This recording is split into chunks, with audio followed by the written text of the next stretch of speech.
నమస్కారం బాబు గారు. నమస్కారం. నమస్కారం బాబు. నమస్కారం బాబయ్య. దండాలు బాబయ్య. నమస్కారం. నమస్కారం బాబయ్య. నమస్కారం. నమస్కారం. అరే ఎవరో అమ్మాయి తల కూడా ఎత్తడం లేదు, పని మీద అంత శ్రద్ధ? అదేం కాదండి, ఆ చిన్నదానికి కాస్త పరబిరుసు ఎక్కువ, అందుకే. ఉండండి వస్తా. పున్నమ్మ, చిన్నబాబు గారు వచ్చారు, దండం పెట్టు.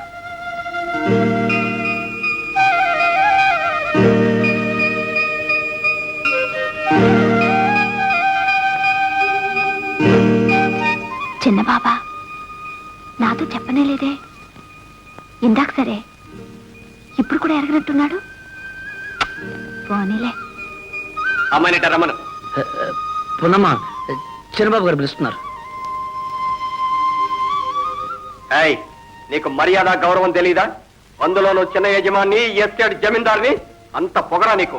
మేనేజర్, ఈ అమ్మాయిని వెంటనే పని నుంచి తీసాయి. చిన్నబాబు గారు, ఈసారికి దయచేసి మన్నించండి. నాకెవరి దయా దక్షిణాలు అక్కర్లేదు. నేనేం తప్పు చేశాను? దొంగతనం చేశానా? కమిషన్ కొట్టానా?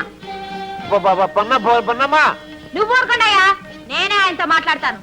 చిన్నబాబు గారు, ఒళ్ళొంచి పని చేయడమే పని వాళ్ళ యజమానులకు చూపించవలసిన గౌరవం. అదే తప్పైతే ఆ పని నాకు అక్కర్లేదు. బస్తీ నుంచి సూటు బూటు వేసుకుని ఒక ఆయన వస్తాడు, ఆయనకు దొంగ నమస్కారాలు చేస్తేనే కాని నువ్వు బ్రతకలేవని నా ముఖానే రాయలేదయ్యా.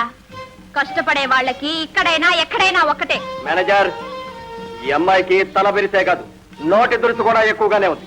ఇలాంటి వాళ్ళు మనకు అక్కర్లేదు. వెంటనే పని నుంచి తీసాయి. నువ్వు ఉండమన్నా నేను ఉండను. పెద్ద ఆర్డర్ వేశారు, ఆర్డర్. యో, నా కూలి డబ్బులు పారే. ఉన్నమ్మా, నిన్ను చూస్తే నాకు జాలేస్తుంది. ఏం చేయాలి? అయ్యగారు ఉత్తరవు ఇదిగో. అబ్బా, దీని పేడ విరగడైపోయింది. జామ్ చటక్, పేడ విరగడైపోయింది. నా ఇంటి గోడ లేవలేదు. ఏం మనుషులు, ఏం బుద్ధులు. రాత్రేమో తప్పంతా నాది, మన్నించు అని అంత ఇదిగా చెప్పాడు.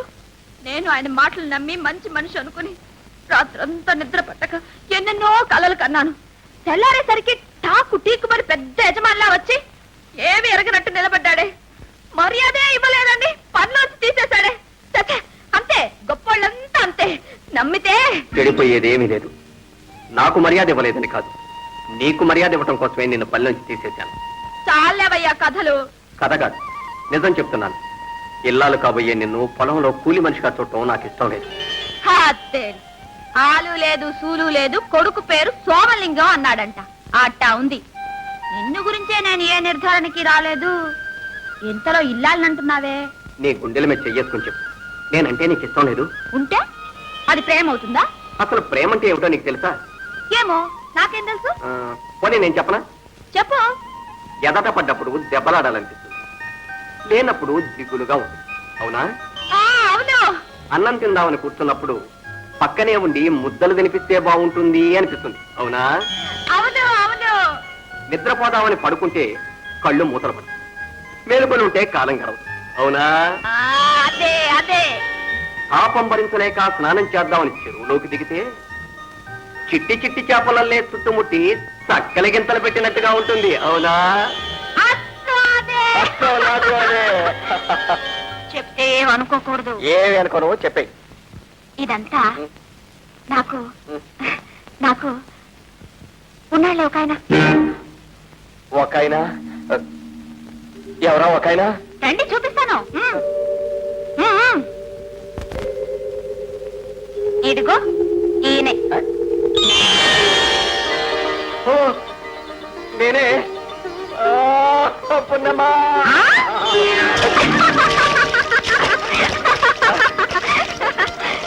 చిన్నబాబు, ప్రేమతో చల్లటి నీళ్ళు కూడా వేడిగా ఉన్నాయా? ఎలా ఉన్నాయో చెప్తే అర్థం కాదు.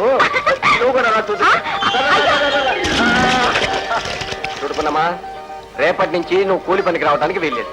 కాదండి, నా కోసం కాకపోయినా నాతో పనిచేసే వాళ్ళ కోసమైనా నేను పని చేయాల్సిందే.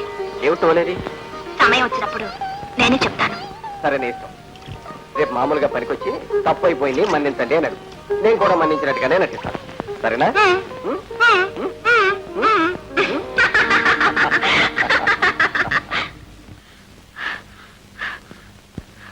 వెళ్ళిపోయారు. ఎంత మంచి నాగేంద్రుడు అనుకున్నారు. ఏం భయపడద్దు, మనందరికీ దేవుడు. రండి రండి. ఏమిటి అందరూ ఇలా కట్టకట్టుకొచ్చారు? ఏం లేదు చిన్నబాబు, ప్రతి ఏడు మన ఊళ్ళో పోలేరమ్మ జాతర జరగటం, అక్కడికి మేమంతా వెళ్ళి మొక్కుకోవటం ఆచారం. అందుకని రేపు మీరు మాకు సెలవు ఇప్పిస్తే అలాగే